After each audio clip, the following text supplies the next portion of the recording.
Imagine waking up tomorrow morning to discover that the global financial system has been weaponized overnight. Not with missiles or armies, but with the simple stroke of a pen that severs a nation of 1.4 billion people from the arteries of international commerce.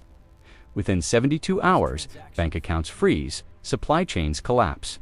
A currency that traded freely the day before becomes worthless paper. This is not science fiction or Cold War fantasy. This is the power that lies dormant in the architecture of modern finance, waiting to be deployed against the world's second-largest economy. The question we will explore is not whether such a weapon exists, but whether anyone would dare to use it, and what would happen if they did. To understand this power, we must first recognize that economic warfare is as ancient as civilization itself. Long before digital currencies and global banking networks, humans understood a fundamental truth about survival: that you can defeat an enemy not by destroying them directly, but by cutting them off from the resources they need to live. The siege was humanity's first economic weapon. Surround a city, block its trade routes, starve it into submission. No blood need be spilled in battle if hunger does the work for you. Alexander the Great proved this at Tyre in 332 BCE, when he built a causeway across half a mile of ocean to blockade an island fortress that had stood unconquered for centuries. 7 months later, the city fell not to assault, but to starvation and desperation. The psychological warfare was as important as the physical barrier. Inside those walls, people watched their food supplies dwindle, saw their children grow thin, and understood that their leaders had no answer. Eventually, the will to resist collapsed, along with the body's ability to continue. This pattern would repeat throughout history, evolving with technology, but retaining its essential character. Medieval European kingdoms perfected the art of the naval blockade, using control of sea lanes to strangle rivals economically. By the early 19th century, Napoleon Bonaparte had conceptualized the first truly modern economic blockade with his Continental system, an attempt to deny Britain access to European markets and resources. From 1806 to 1814, Napoleon sought to create a financial weapon powerful enough to break British economic dominance without requiring him to cross the English Channel with an invasion force. The Continental system failed ultimately, but not before demonstrating a crucial insight that economic isolation could be deployed as a strategic weapon on a continental scale. The British understood this lesson well. Their mastery of naval power throughout the 19th century was not merely about military supremacy. It was about controlling the flows of trade, the movement of goods, the access to resources that made industrial economies function.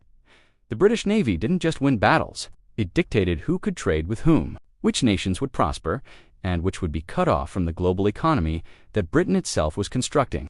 The 20th century transformed economic warfare from a tool of individual empires into a coordinated international weapon. In 1935, when Mussolini's Italy invaded Ethiopia, the League of Nations attempted the first multilateral sanctions regime in modern history. The attempt failed spectacularly, teaching future generations several crucial lessons about economic coercion. First, that sanctions only work when all major powers participate, and that defectors can undermine the entire enterprise. Second, that the sanctioned nation may respond not by changing course, but by doubling down on the very behavior that triggered sanctions in the first place. Italy's invasion of Ethiopia proceeded despite international condemnation, and within a few years, Mussolini had allied with Hitler and withdrawn from the League entirely. The weapon had been fired, but it had wounded the wielder more than the target. After World War II, the architecture of global finance was rebuilt with American power at its center. The Bretton Woods Conference of 1944 created a system in which the US dollar became the world's reserve currency, the medium through which international trade would flow. This was not merely an economic arrangement. It was the embedding of American power into the very structure of global commerce. Every nation that wanted to participate in international trade would need to hold dollars to clear transactions through American banks, to operate within a financial system that Washington could monitor and, if necessary, shut down. The establishment of institutions like the International Monetary Fund and the World Bank further cemented this architecture. The philosopher Norman Angell had argued before World War I that economic interdependence made war irrational, that nations would never fight because the cost of disrupting trade would be too high. History proved him catastrophically wrong in 1914. But his insight contained a deeper truth, that economic interdependence creates both incentives for peace and weapons for war. The same system that binds nations together in prosperity can be weaponized to tear them apart. This brings us to a fundamental question about human psychology and statecraft. Why do leaders believe that economic pain will change political behavior? The logic seems straightforward. Impose enough suffering on a population, and they will either overthrow their government or pressure it to change course. But history suggests this logic is flawed, or at least incomplete. Economic coercion operates in the realm of rational calculation, assuming that nations will weigh costs and benefits and choose the path of least pain. But nations, especially those under authoritarian rule, often operate according to different calculus entirely. Pride, honor, historical grievance, nationalist fervor, these forces can overwhelm economic rationality and produce outcomes that baffle those who wield sanctions as weapons. To understand whether financial sanctions could cripple China overnight, we must examine what happened when this weapon was deployed against other nations. The historical record provides three particularly instructive cases, each revealing different dimensions of how nations respond to economic strangulation. The first case is Japan in 1942-41, a story that demonstrates how sanctions can accelerate rather than prevent the very conflict they are meant to avoid.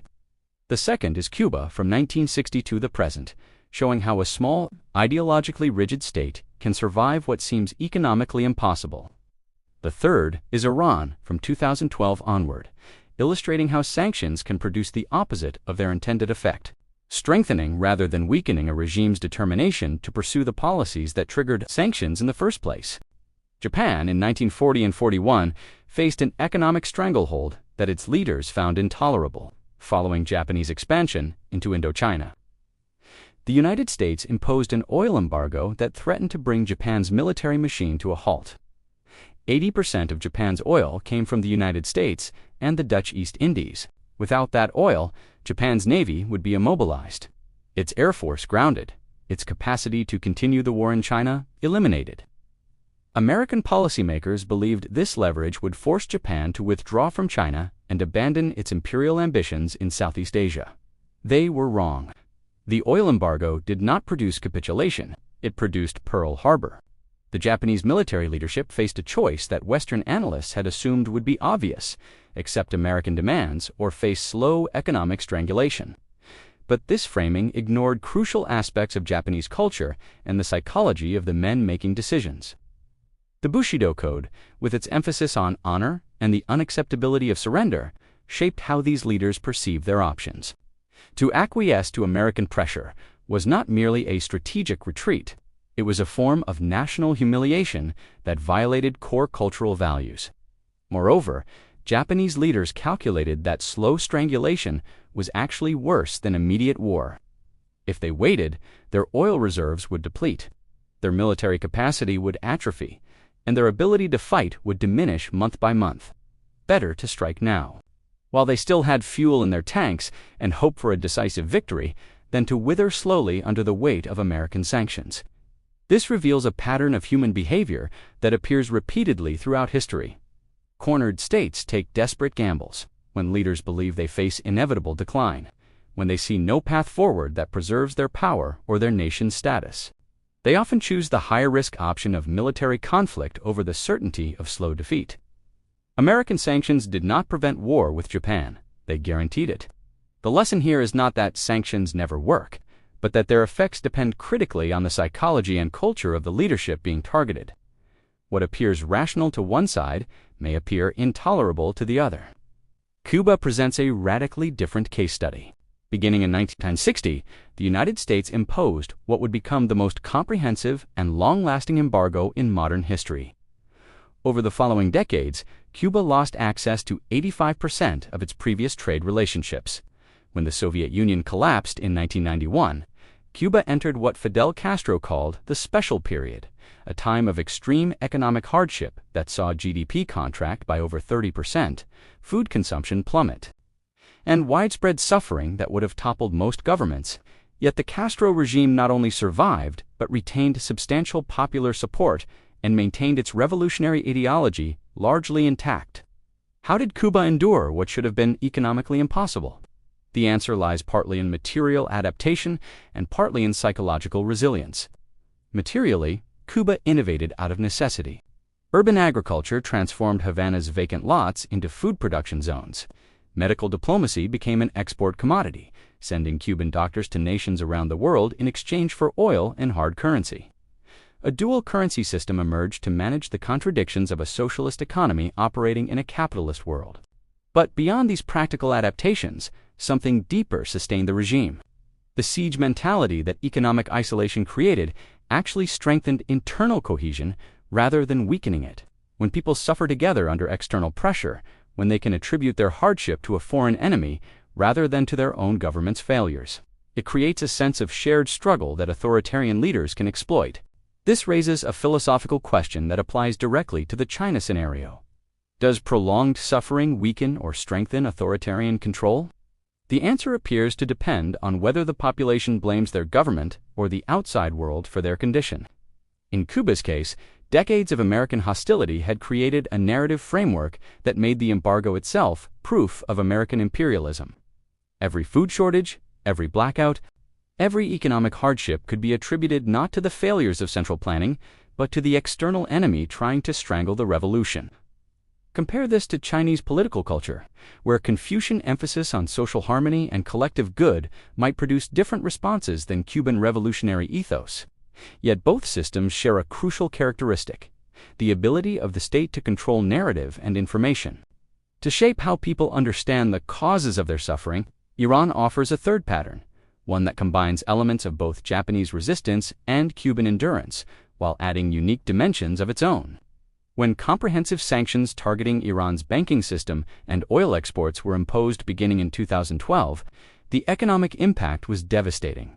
The Iranian rial lost 70% of its value. Inflation spiked into the stratosphere. The middle class saw their savings evaporate and their living standards collapse. These were precisely the conditions that sanctions architects believed would force Iran to abandon its nuclear program. Instead, Iran accelerated that program. The Iranian response reveals several crucial dynamics. First, the regime demonstrated remarkable capacity for gray market innovation. Cryptocurrency, gold smuggling, shell companies registered in Dubai and elsewhere, creative use of neutral nations as intermediaries. All of these mechanisms allowed Iran to maintain trade relationships despite being cut off from the formal international financial system. Second, Persian cultural pride and historical memory of Western intervention created a population that was prepared to endure significant hardship rather than be seen as capitulating to foreign pressure. The theocratic regime could frame sanctions not as punishment for nuclear ambitions, but as continuation of Western attempts to control Iran that stretched back to the CIA-backed coup of 1953. What's particularly instructive about the Iranian case is how ordinary people distribute blame. Iranians understand that their government's policies triggered sanctions, and there is widespread frustration with the regime's prioritization of ideological goals over economic welfare. Yet simultaneously, many Iranians view Western sanctions as collective punishment that harms ordinary people while leaving elites largely untouched. This dual resentment toward both the sanctioning powers and their own government creates complex political dynamics that rarely produce the clear pressure for policy change that sanctions architects anticipate. These three cases teach us that economic warfare is never purely economic. It is always a contest of wills, cultures, and competing narratives about who bears responsibility for suffering. But China in 2026 represents something unprecedented in the history of economic sanctions. No nation has ever been simultaneously so integrated into the global economic system and so large that sanctioning it would threaten the system itself. Understanding this paradox requires examining both China's vulnerabilities and its defenses. Both the trap of interdependence and the arsenal being built to escape that trap begin with the integration trap. China is not merely a participant in the global economy. It is the engine that powers vast portions of global manufacturing, the market that sustains countless corporations, the holder of trillions in foreign reserves that oil the mechanisms of international finance. 30% of global manufacturing happens in China. The country processes more trade volume than any other nation, except the United States. Chinese holdings of U.S. Treasury bonds exceed $850 billion. 80% of Chinese international financial transactions flow through SWIFT, the messaging system that coordinates transfers between banks globally. And perhaps most critically, China depends on advanced semiconductors from Taiwan, South Korea, and the Netherlands, chips made with lithography machines that only one company in the world can produce. This integration was the deliberate policy choice of Deng Xiaoping's reform and opening that began in 1978. The philosophical gamble was that embracing global markets would make China prosperous and make war with China unthinkable because the costs would be too high for all parties. For decades, this gamble appeared to pay off spectacularly. China became the workshop of the world. Hundreds of millions escaped poverty. A middle class of 400 million people emerged with living standards their grandparents could not have imagined. But prosperity came with a price: vulnerability. The same integration that created wealth also created choke points, dependencies, and exposure to financial weapons. There's an uncomfortable historical parallel here to pre-World War I Germany. In the years before 1914, Germany was deeply integrated into the European economy, bound by countless trade relationships and financial ties that supposedly made major war economically irrational. The theory of commercial peace, articulated by thinkers like Norman Angell, held that modern economic interdependence created such high costs for war that rational leaders would never choose it. August 1914 proved this theory catastrophically wrong. The question hanging over the current system is whether 21st century interdependence is fundamentally different, or whether we are repeating the same mistakes with higher stakes. But China has not been passive in the face of these vulnerabilities. For more than a decade, Chinese leadership has pursued what they term de-risking, a systematic effort to build redundancy into systems that currently depend on Western-controlled infrastructure. The Belt and Road Initiative, launched in 2013, is not merely an infrastructure investment program. It is an attempt to create alternative trade routes that bypass choke points like the Strait of Malacca, through which 70% of China's oil imports currently flow. Ports in Pakistan, pipelines through Central Asia, rail links across Eurasia. All of these represent efforts to build a trading network that could function even if maritime routes were blocked. The digital yuan, China's central bank digital currency, represents another dimension of this de-risking strategy. If Chinese trade can be conducted in yuan rather than dollars, if payments can be processed through Chinese systems rather than SWIFT, then the primary leverage point of American financial power begins to erode. CIPS, the cross-border interbank payment system, is China's alternative to SWIFT, still small compared to the incumbent, but growing steadily. Meanwhile, Chinese state-owned enterprises maintain strategic reserves of oil, grain, and rare earth elements, stockpiles designed to sustain the economy through periods of disrupted trade. Perhaps most significant is China's massive investment in semiconductor self-sufficiency. Billions of dollars are flowing into domestic chip production despite China's technological lag behind Taiwan, South Korea, and the United States. Chinese leadership understands that dependence on foreign semiconductors represents an existential vulnerability in an increasingly digital economy. They are willing to accept years of inferior performance and enormous costs to eliminate this dependency. This reflects a fundamental pattern in Chinese Communist Party decision-making. Regime survival takes precedence over GDP growth, political security over economic efficiency. The cultural context for this prioritization runs deep. The century of humiliation. That period from the Opium Wars through World War II, when China was carved up by foreign powers and subjected to unequal treaties, remains a powerful element of national consciousness. Chinese leaders are acutely aware that their legitimacy rests partly on the promise that China will never again be vulnerable to foreign domination. This historical memory drives an obsession with self-reliance that sometimes appears economically irrational too. Western observers, but makes perfect sense within a framework that values independence over optimization. The philosophical framework here combines Marxist-Leninist central planning with a form of techno-nationalism that sees control over key technologies as a matter of national survival, rather than mere economic competitiveness.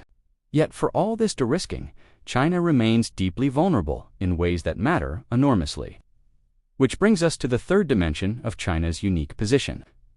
the mutual assured destruction economics that makes sanctioning China potentially catastrophic for the sanctioners themselves. American corporations have built supply chains that depend fundamentally on Chinese manufacturing. Apple assembles most of its iPhones in China. Tesla operates a massive factory in Shanghai. Nike and countless other consumer brands source the majority of their products from Chinese factories. These are not minor dependencies that can be quickly rerouted. They represent decades of capital investment, development of specialized manufacturing expertise, and integration of Chinese suppliers into complex production networks. European exposure is even more pronounced in some sectors. Germany's automotive and chemical industries depend heavily on both Chinese manufacturing and the Chinese market. If China were cut off from global finance, German GDP would take a hit that would make the 2008 financial crisis look manageable.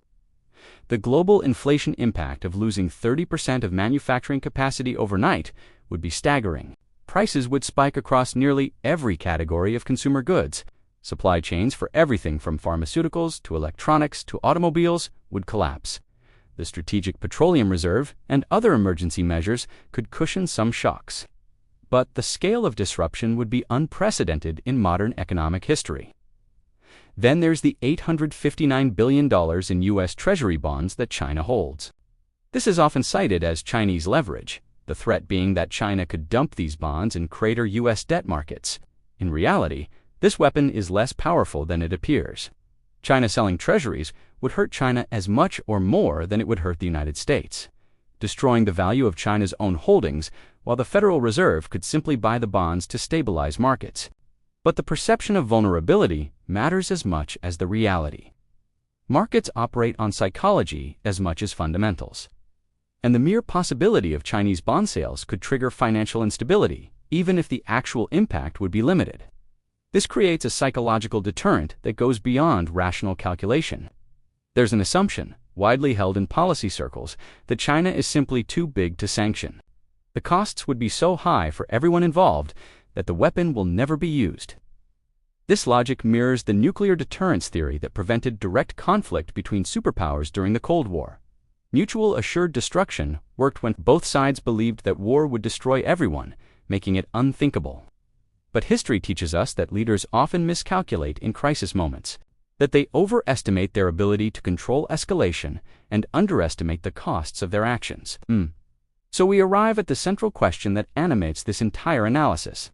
In a world where economic weapons have become so powerful that they threaten the wielder as much as the target, what would actually happen if the trigger were pulled?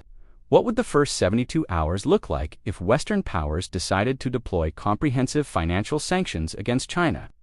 Understanding this scenario requires walking through the mechanics, the psychology, and the cascading effects that would unfold in real time.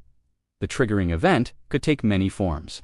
A forcible annexation of Taiwan, a military confrontation in the South China Sea that escalates beyond the ability of diplomacy to contain some flashpoint that crosses red lines drawn by Western powers and creates domestic political pressure for a response that goes beyond rhetoric. At hour zero, the G7 nations announce in a coordinated statement that China is being removed from the SWIFT financial messaging system. The Chinese assets held in Western banks are being frozen, and that trade restrictions are being imposed on a comprehensive scale. Within 2 hours, the Shanghai Stock Exchange triggers circuit breakers as panic selling overwhelms the system.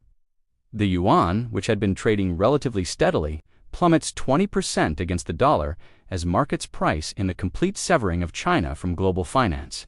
Chinese banks scramble to assess their exposure, to determine which transactions can still be processed and which are now frozen. Confusion reigns because the systems that normally handle these determinations are the very systems being shut down. By hour 6, bank runs begin in major Chinese cities. People who have savings in yuan rush to ATMs to withdraw cash. Uncertain what their money will be worth tomorrow or whether the banking system will even function, the Chinese government responds by imposing strict capital controls, limiting withdrawals, and tightening internet restrictions to prevent panic from spreading faster than official communication can manage. At hour 12, the Politburo convenes an emergency session. Military units are placed on high alert, not necessarily for immediate offensive action, but as a signal both domestically and internationally. Inside that room, Chinese leaders face decisions that will determine whether this crisis leads to negotiation or to war. The psychological state in Beijing is a volatile mixture of national humiliation, fear about economic collapse, and defiant determination not to be seen as capitulating to Western pressure. On social media, before censorship fully locks down the conversation, Chinese citizens express shock, anger, and in some cases support for whatever measures the government deems necessary. The narrative quickly frames this as the latest chapter in Western attempts to keep China down, to prevent its rightful rise to great power status. By day 2 and 3, the contagion spreads far beyond China's borders. Automobile manufacturing plants in Detroit shut down because they can't source Chinese-made components. Walmart and Target shelves begin showing gaps as inventory runs low and new shipments are frozen. European banks that extended credit to Chinese corporations or hold Chinese bonds face liquidity crises. The European Central Bank and the Federal Reserve coordinate emergency lending facilities to prevent cascading bank failures. But the sheer scale of exposure means that some institutions will fail regardless. Commodity markets spike violently. Oil prices surge as uncertainty about Chinese demand combines with fears about supply disruptions.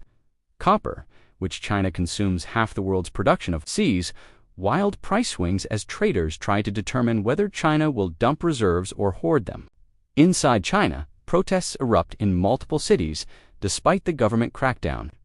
These are not protests against the Communist Party, at least not initially, but expressions of fear and frustration that the government struggles to contain. The speed of events has overwhelmed the usual mechanisms of social control. In Washington, Brussels, and other Western capitals, leaders face their own domestic political crisis. Inflation spiking, supply chains collapsing, economic pain that voters feel immediately, and blame on the politicians who imposed sanctions. The political calculus that made sanctions seem like a proportionate response now looks questionable as the costs mount. By the end of week 1 and into week 2, the trajectory becomes clearer even as the ultimate outcome remains uncertain. 3 scenarios emerge as possibilities, each with its own logic and dangers. In Scenario 1, the escalation pathway, economic pain, intensifies to the point where both sides conclude that military conflict is preferable to the slow destruction of continued sanctions. Chinese leadership, facing potential domestic instability and the collapse of their economy, calculates that they must act while they still have military capability intact. Western leaders, having committed so fully to sanctions, find themselves unable to back down without appearing weak. The dynamic mirrors Japan in 1941, the sanctions that were meant to prevent war. Instead, make war more likely by creating a situation where leaders see no acceptable path to de-escalation.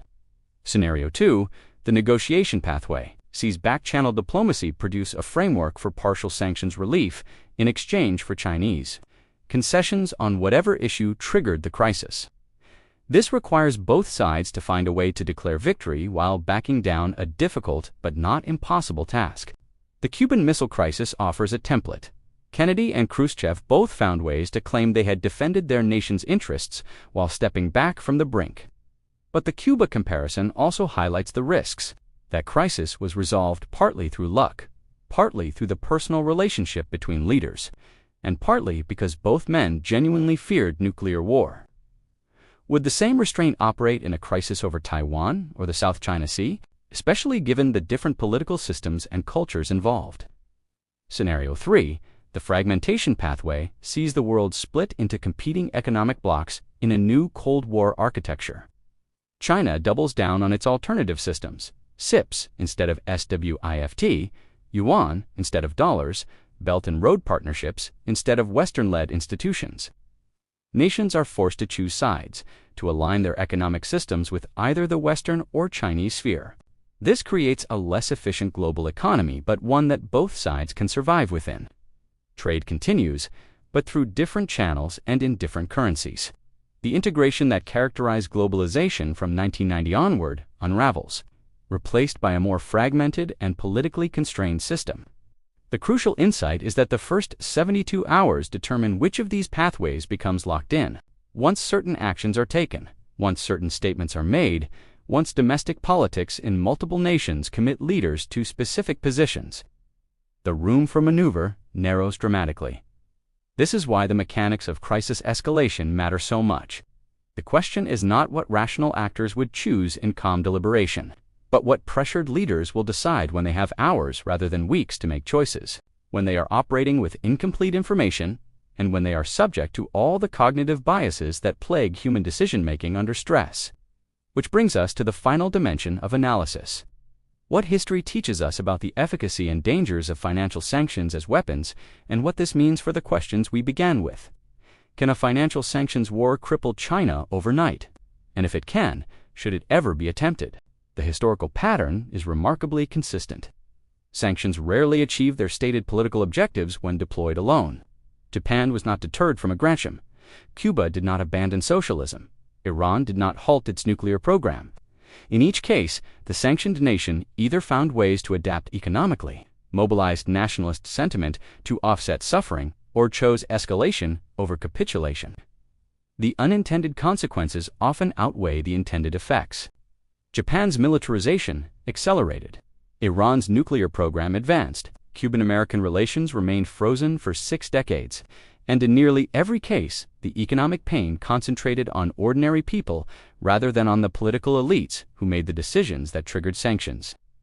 Yet this does not mean sanctions are useless. They can raise the cost of certain behaviors, signal resolve, and maintain pressure over time that contributes to eventual policy shifts. The Iran nuclear deal of 2015, however imperfect and ultimately abandoned, demonstrated that sanctions can create incentives for negotiation even if they don't produce unilateral capitulation. The key is understanding what sanctions can and cannot do, matching the tool to realistic objectives rather than inflated expectations. The psychology of miscalculation poses perhaps the greatest danger. Leaders operating under crisis conditions are subject to systematic cognitive biases. Confirmation bias leads them to interpret information in ways that support their existing beliefs. Groupthink produces consensus within decision-making circles without adequate consideration of alternatives.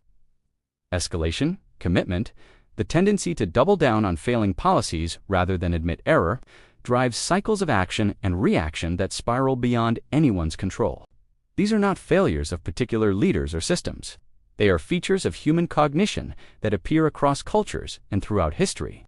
Cultural misunderstanding compounds these individual biases. Western leaders, shaped by Enlightenment, rationalism, and assumptions about economic man, tend to believe that sufficient material pressure will produce predictable behavioral changes. But collectivist cultures that prioritize honor and face, that carry historical memories of humiliation and foreign domination, often respond to pressure in ways that defy this logic. China's century of humiliation shapes threat perception in ways that Western leaders frequently fail to appreciate.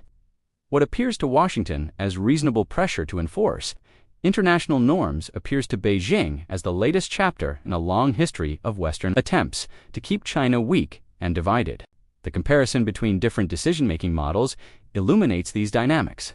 Kennedy and Khrushchev, during the Cuban Missile Crisis, both had political incentives to appear strong, but both also had institutional constraints that gave them space to negotiate and retreat. Kennedy faced an election soon, but operated within a democratic system that provided multiple channels for dissent and alternative views. Khrushchev had to manage Politburo politics, but benefited from direct communication with Kennedy that allowed for face-saving compromises.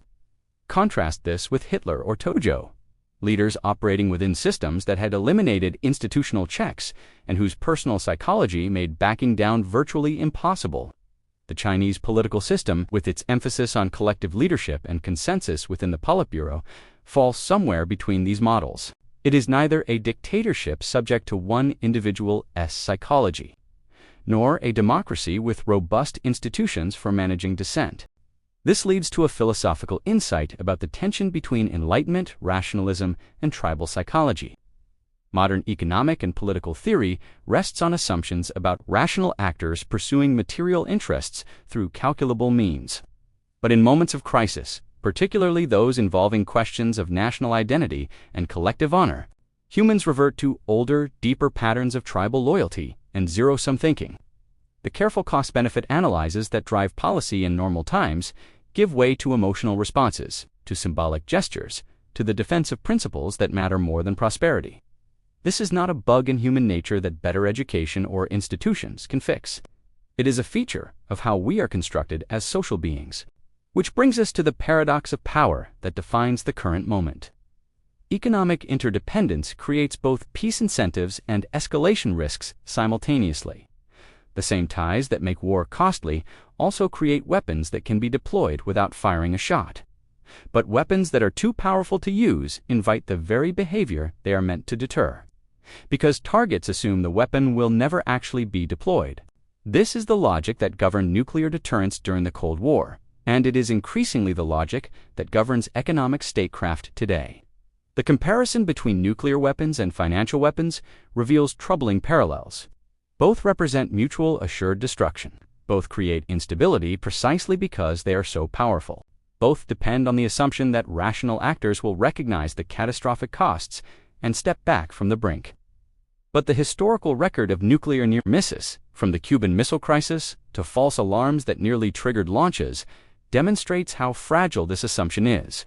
We have avoided nuclear war not because the deterrence theory was perfect, but partly through luck and partly through individual decisions by specific people at specific moments who chose caution over escalation. There is a constant in human nature that cuts across these systemic analyses. Leaders prioritize political survival over national welfare when the two come into conflict. This is not cynicism, but recognition of how political incentives function.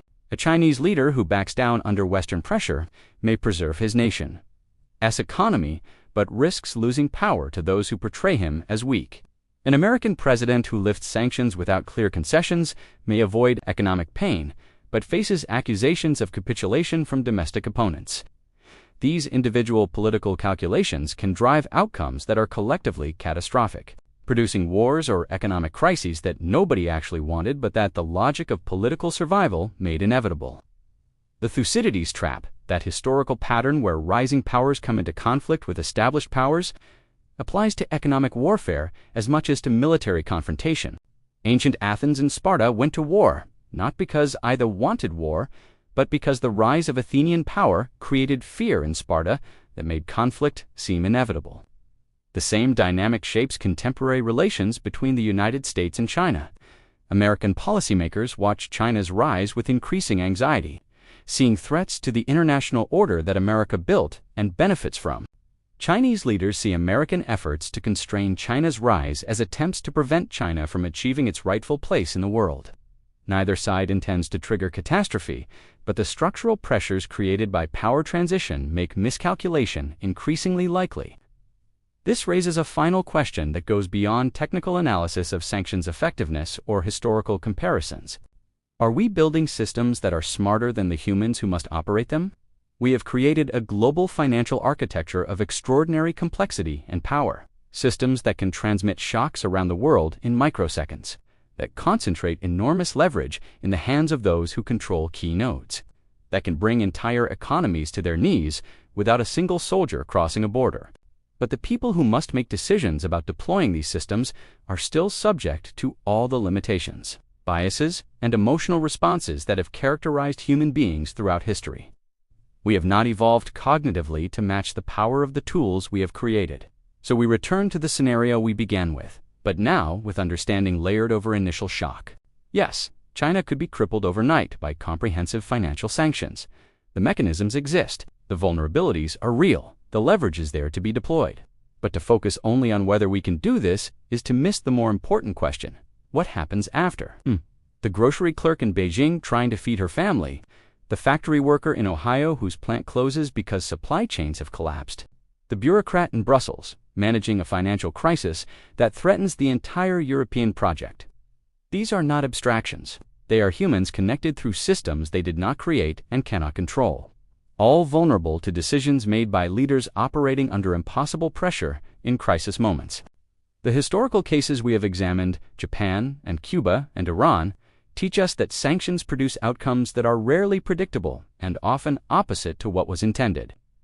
The economic analysis shows us that sanctioning China would damage the global economy in ways that would make the 2008 financial crisis look manageable. The psychological examination reveals how human decision-making under stress systematically produces escalation rather than resolution. And the philosophical reflection forces us to confront the gap between the power of our tools and the wisdom of our wielding them. The question, then, is not whether we have the power to pull the trigger on comprehensive financial sanctions against China. We do. The question is whether we have the wisdom to understand what happens after the trigger is pulled. Whether we can recognize that economic warfare at this scale does not remain economic for long, that it creates pressures toward military escalation that may be impossible to control. Whether we can appreciate that the same interdependence that creates vulnerability also creates opportunity, that systems built for mutual benefit can be maintained only through mutual restraint. History suggests, unfortunately, that wisdom is often absent in crisis moments. That leaders confronted with difficult choices and domestic political pressure choose the path that appears strong rather than the path that is wise. That systems designed for stability can rapidly become mechanisms for catastrophe when operated by humans under stress. The financial weapons we have constructed are powerful enough to destroy the very global economy they were built to manage. The question we must ask ourselves is whether we are prepared to live with the consequences of using them, or whether we can find ways to resolve conflicts that do not require us to test the limits of economic mutual assured destruction.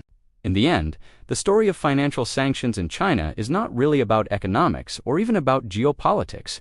It is about human nature confronting the tools we have created, about whether we can manage the power we have accumulated without destroying ourselves in the process. The siege is humanity's oldest economic weapon, refined over millennia but still fundamentally the same, cutting off the enemy from what they need to survive, betting that desperation will produce capitulation. Sometimes it works, often it fails, and occasionally, as in Japan in 1941, it produces outcomes catastrophically worse than the problem it was meant to solve. The lesson for our present moment is not that financial sanctions can never be used, but that they must be deployed with full understanding of their limitations and dangers, with realistic objectives rather than inflated expectations, and with constant awareness that the humans making decisions on all sides are subject to the same flaws, fears, and follies that have produced tragedy throughout history. The power exists. The question is whether the wisdom exists alongside it.